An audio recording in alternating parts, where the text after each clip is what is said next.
everybody, and welcome to the Remembering Akron podcast. I'm your host, Derek Maxfield, and today my guests are Nancy Eckerson and Allen Kidder. Welcome. Thank you. Thank you. So today we're talking about the history of the Akron Airport. I understand that that history stretches back to the time of the Great Depression. Correct. Yep, into the 30s, yes. Mm-hmm. That's a long time ago. Back when they had bi-wing aircraft, right? We didn't yet have jets or... That's correct. We have biplanes. There were some monoplane. There were monoplanes as well with just one wing on. The biplane's got a wing on the top and the bottom. But there were most of the ones in the early days at the Akron Airport were high wing monoplanes, Piper Cubs and things like that. How high could something like that go? Probably 10,000 feet. That when they don't have superchargers, so they run out of power. Oh, I see. As the air gets thinner. Yeah. So how did this whole story get started, Nancy? Well, it started up at Indian Falls Road and Knapp Road at the corner there. There was a huge field that was used by Rensselaer Curtis Haven. His nickname was Butch, and he lived in Akron and on John Street. And he began his aviation career barnstorming. Barnstorming. Let's stop there. Tell me what that means. Well, a pilot could earn a living by flying to town, circling the town, and then landing in somebody's field and then selling rides at so many dollars a pound. I see. Charles Lindbergh actually did that for a while. Oh, okay. So, a lot of them were with World War I surplus Jennies, but so they flew around and sold airplane rides. Interesting. Yep. All right. Butch Haven also was the first airmail flight person, and he would come into that little area up there at the corner of Indian Falls and Knapp Road in a 2-seat Aeronca K aircraft. The letters were mailed to friends from Europe and Asia and Syria. And there's actually a picture of that in the Akron post office if anybody ever wants to go see that plane. That's really interesting. The first airmail. From the first airmail flight from Akron. Yeah. Yep. So that takes us into the 1940s. And what do we have now? This was a fantastic time. This story's wonderful. In 1945, Frosty Thayer purchased the land off Scotland Road. He bought it from General Crush Stone. That was a company up here. All right. And he bought a plane, and he used that rock-hard surface, the top of the Onondaga Escarpment, and all that limestone and the rock-hard surface. He used that as his runway. So he also had a couple friends join him in 1949. Paul Yoder and Paul Kelly came on board and flew their planes and landed them there. Also, Dick Forrestel started flying lessons in 1943, and he got his license in 1945, but he was renting planes from Sheridan Dome or the Medina Airport, but he would fly in there. Dick Forrestel, that's a name that sounds familiar to me. Sounds like he's come up in like 5 interviews we've done. Yes. Major family in the town. Yeah, his family owned the Cold Spring Construction, and it was started by his father around 1910, I think, and so they became the largest non-union road and bridge builder in New York State, and I think they still are in that position. All right. And his family also owns the Bank of Akron, which is on Main Street in Akron. So so they had 2 major businesses. And so ultimately he wound up owning 3 airplanes. Wow. And he was a big benefactor to the Akron Airport. If they needed a piece of heavy equipment to do something up there, he would drive it up there and help them with the task at hand. That's really cool. So, and then one of the interesting things, well, I first landed at that airport in 1964.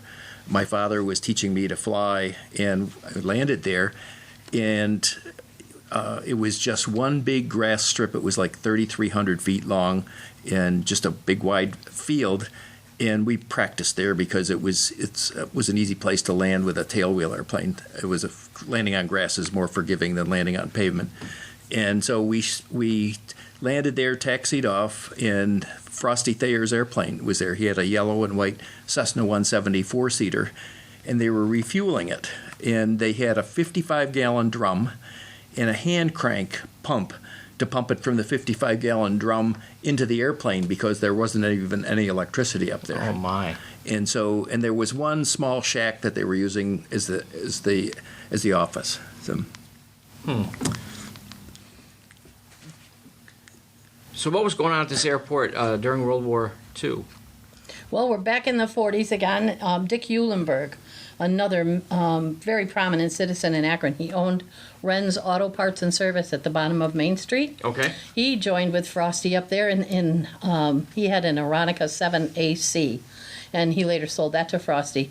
But one of the memories that I'm coming up with is more in the 40s and 50s. We had a Douglas C-47 transport. It was a military cargo that was owned by Ford or Mason Ford. He was the president of Ford Gum, and he would fly that airplane into this little airport. It was quite the sight because it was a huge airplane and had a big gumball machine painted on the side of it. Yep. So it was quite exciting when he would come to town. Yeah. It sounds like too big a plane, actually, to be landing. Well, this was a war surplus C-47. It was a transport. That version was a cargo airplane, but he fixed up the interior, and it was painted. It said Ford Way on the side. That was the brand, and it said also said on the side there was a logo, Chew for Charity, and he would use this. He would use this as a marketing tool right after the end of World War II. He could fly it into Akron because in World War II in Europe, they landed on grass all the time, and if it wasn't really heavily loaded, getting into that size strip was not a problem at all. All right. A lot of short-haul airlines after World War II used that airplane.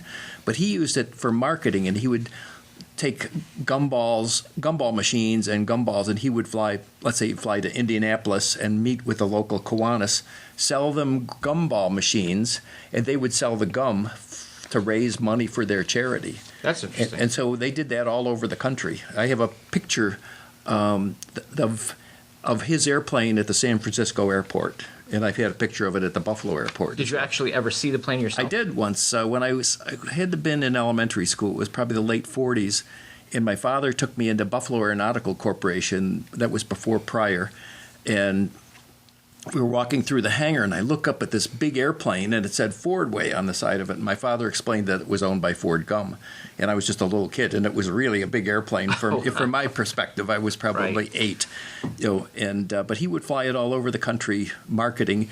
Sometimes he would bring sugar to Akron with it for the plant originally was in Lockport, but they moved it to Akron, built a new plant in Akron, and then so he would. Sometimes he would bring sugar. I don't know if it was from Cuba or wherever. Sometimes he would bring raw materials, but mostly it was for marketing trips. And there was one other story. He was a friend of Billy Graham, and Billy Graham asked him, would he deliver an organ to a church in Haiti? And so Ford Mason was a religious man, and so he donated had his pilot fly it down and deliver this organ to Haiti. But he kept the airplane until he retired, and then the company sold the airplane. So he. Wow. All right, that's interesting. So, what's the history of the airport look like after World War II? Well, that's kind of getting into my era now. Yeah. I grew up at 98 East Avenue. It was just below the airport, and the airport was our playground. So I know Al's talking about this wonderful Ford Way machine, like it was so amazing, but we actually saw this on a regular basis. It seemed like a very common thing to me. We were up at the airport playing, and we would watch as the planes would come in and they would buzz down the field, and the cows would scatter all over the place because there were cows up there. There was a year, I believe it was around 56 or so, where they put a fence up that would keep the cows sort of to one side. So it wasn't quite such a challenge for the cows to stay happy up there. But it was fun for us to go and watch them. I'll bet. It was. That was great. We were very spoiled as children because we knew quite a few of the people. Bill Lauder was another one who started up there in the 50s. As a matter of fact, he was the one that spread the word that were free tie-downs at the airport, so anybody with a plane could come and land. There was kind of no prerequisite. Oh, You could just go there. nice. So quite a few of these prominent citizens were people that my family knew. So they would give us rides as little kids. We would just go up there and take a ride whenever they had time. Nice. And then my youngest brother, Steve, ended up going up there constantly because he was a tinkerer. He loved tinkering around with engines and things like that. And the gentlemen up there who were doing the mechanical work would let him come and work with them. And he ended up going to an aeronautics school out west and became a mechanic for U.S. Air because of his childhood exposure to this beautiful place. That's awesome. Yeah, the airport was it was a fantastic thing in my family's view, and we were right there. Never did the plane sound bother us. We used to joke and just say, "Oh, look, Akron's Akron's Air Force is taking off," or something like that. It was all in good fun, and we loved it up there. It was just a great place to grow up. That's basically my memory of the airport, is how fantastic it was. Do you have any memories of a particular plane or a particular plane ride that really appealed to you? I do. I had a plane ride with a gentleman named Dick White. He was, he was the town supervisor of town department of streets or whatever, Department of Public Works. I believe that was his title. He was he had an airplane up there, and he took me for a ride, and we went over the Bennington Reservoir, and I remember being amazed when I found out that that's where our water came from, that came out of our pipes into our sink. All right. And it just struck me as crazy that all the way over there where we flew was where our water was coming from to get into our homes. It's on the order of 9 miles south of here, and it's in higher terrain. So they built this, actually, Dick Forrestel's father built this reservoir, and it's high enough so that the water flows by gravity and fills the water tank on the outside of town without pumping. Nice. It's all gravity flow. It's an engineering masterpiece. So. And there used to be 2 of these giant water towers right behind the airport, too. We climbed up those as children, which really was insane to think. Did your mother know about this? No, not for 1 minute. Nope. So as an airport, it was recognized by the FAA in 1960. I think it was Bill Lauder was one of the people that submitted the application with an FAA guy. And so it is on the map as an airport in 1960. And then in the 70s, they paved the runway and the taxiway, and they put lights on it. There was a rotating beacon so you can find the airport at night, and there was lights on the taxiway. There was a taxiway with lights, and they built hangars and an office. And then there was also a turf or grass 2,100-foot crosswind runway as well. So. Wow, okay. That is really cool. It seems to me, though, you'd think that they would have paved it earlier. Well, actually, Dick Forrestel became a part owner in the airport because he paved the first runway. I see. He put the runway down. He was a road builder, so yeah. It was, and he was eventually kept airplanes there. So he was interested. He had a vested interest in improving it. Was there a board of trustees or something that ran this? The Christian Airmen purchased originally it was basically there were several different owners, but there was a Christian Airman Fellowship, which was a group of Christians that owned the airport, and they had a board of directors. And it was sort of more of a flying club. They had a board of directors, but the people who volunteered got a share if they worked more than 50 hours a week or a year in donated time. They got a share, they got a stock share. And as a member, as an active member, they also got a discount on rental of the airplane because the airport owned the airplanes too.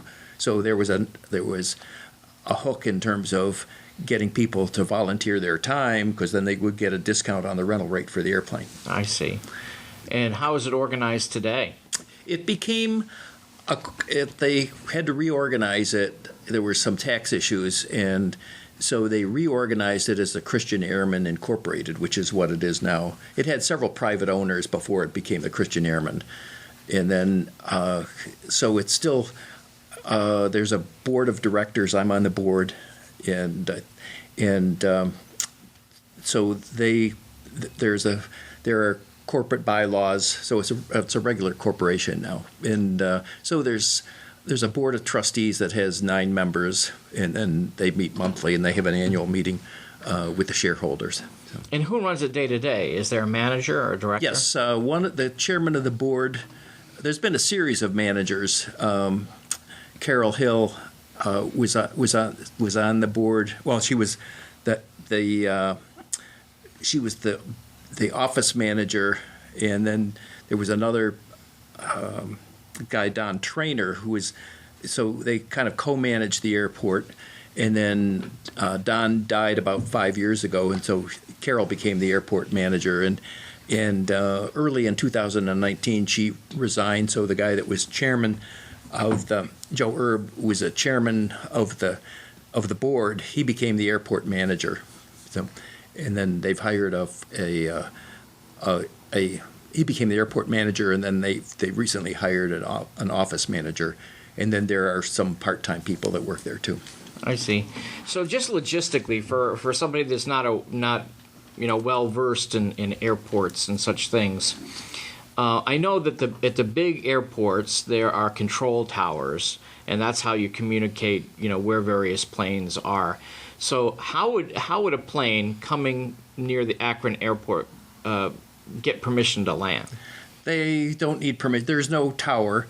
They have what's called a Unicom frequency, or Common Traffic Advisory frequency, and it's listed on the map. We have a unique frequency, 122.725, and so if you were coming into the area, you call Akron Traffic. This is Cherokee 69 Charlie. I'd like an airport advisory, and that'd tell you if there's anybody else in the pattern. And also you listen to see if anybody's announcing their position. So everybody basically announces their position and their intentions. So everybody's monitoring the frequency. There's nobody directing traffic, but there are FAA rules of the road, to tell who's got priority. Landing aircraft have priority over taking off airplanes. So I see. So since they built that runway, there's been a number of improvements. They found out that the taxiway and the runway weren't far enough apart. Two larger airplanes, there wasn't enough clearance between their wingtips. So they made us, redo the runway, move the runway farther away from the parallel taxiway. So we had to create a new runway and taxiway to meet the FAA standards. They made us put a fence around, and we tore down and replaced the original 10-bay hangars that were there. Then we built, another 10-bay hangars, then another set of 5-bay hangars, and we built a maintenance hangar and a maintenance storage building, and then we made the ramp or the parking area larger to hold more airplanes and also to give more room. And then we had to replace the fuel, we call it the fuel farm, but the pump. The fuel pump and the underground storage tank, we had to upgrade those to put a double-walled, tank with sensors in it, so you don't wind up with fuel leakage into the soil. And then we've remodeled the office and the pilot training room. So we've grown from an airport that had one airplane to we now have about 68 airplanes based up there. Wow! Almost all of them are in hangars. And how many of them do you own? I don't own any. Oh. So I owned one for 15 years. I had a 1941 Aranca Chief, which is a fabric-covered two-seat side-by-side, similar to a Piper Cub, except side-by-side seating instead of tandem. It was built in 1941. I got a kick out of that because that was the same year I was built. I see. So I sold it. I had it for 15 years with a couple other partners, and then it got to be, it was going to need some major maintenance, so I sold it. And so I just rent now. So, I see. So you can, if you're checked out in the airplane, you can rent it. So I see. And you take folks up regularly, don't you? I do. And you train pilots, right? Yeah, I'm a flight instructor. I've been a flight instructor for, I think, since 1987, about 32 years I've been teaching. Wow, that's a long time. And I've been flying for 54 years. Yeah. Any close calls training somebody? Yes. Yep. On my very first training flight, I almost had a mid-air collision with a four-engine Lockheed Hercules who never saw me, and it was just happenstance. I was sitting in the right seat, the student sits in the left seat, and this airplane, I couldn't see him coming because of his head was in the way, and he reached over and he tapped me on the shoulder and pointed, and so I saw this big four-engine airplane coming right straight at us, so I jammed the power and I pulled up and went over the top of him, and he never wavered, so he never even saw us. So that was pretty close. Yeah, that is pretty scary, but no crashes. Nope. Oh, that's good. And, are there helipads up there? No, there's no helipad itself, but helicopters can land on the grass or they can land on the ramp. They just have to be careful because of their downwash. if they got too close to a really light airplane, they could flip it over. Oh, I see. But helicopters are regular visitors. Ricky Schrock, who learned to fly at the Akron Airport, and his instructor Joe Erb is now the airport manager. He went into the Army, learned to fly helicopters, and he came visiting one day with a Apache, armed helicopter, attack helicopter. Oh my! So he spent a big part of his career in the Army, and I don't know what he does now. That's what Ricky flew in, right? Yep. Mm-hmm. Yeah. I was there that day.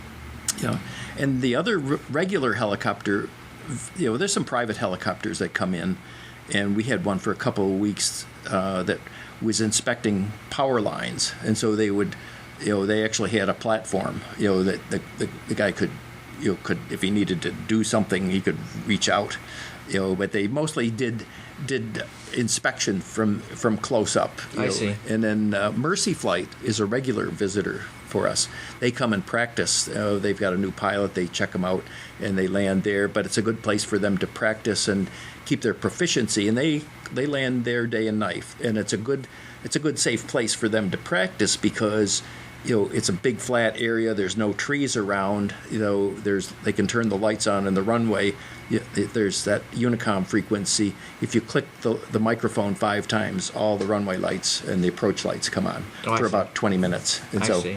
So they know they're not going to hit anything, and so they're regular visitors. They're probably up there every week, either in the day or the night, and sometimes they'll be flying for an hour. But it's a good place for them to practice, and on occasion they have taken Akron residents, who've been, or in a medical crisis, they fly them to a hospital from here. So it's good that they practice coming here because one of us may need them soon. That's right. So have there ever been like emergency landings or crashes at your airport? There's been a couple of crashes. Most of them have been minor. There were 2 serious ones where there were one was an airplane crashed after takeoff in the woods beyond the runway, and another one that was a student pilot back in the 70s had a fatal accident. Oh my! But mostly the Red Baron aerobatic team, they flew for Red Baron Pizza. They had some World War II Stearmans that they would do formation flying, and they had smoke systems, and one of them had a catastrophic engine failure, and he put it down over by Tesno Road without damage. Wow. And they towed it back on the road, put it in the hangar, and their mechanic came with a new engine, and they flew it out of there. But there are.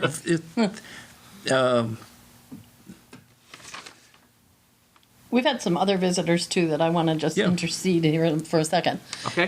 The first deaf pilot, now I'm not sure if he was all-weather licensed or just licensed pilot. The first one ever to get a license was Stephen Hobson. And he flew in from, I think it was Michigan or Ohio. And he flew in, and it made the papers and all kinds of national news as far as airports and air travel was concerned. So that was fantastic the day he came.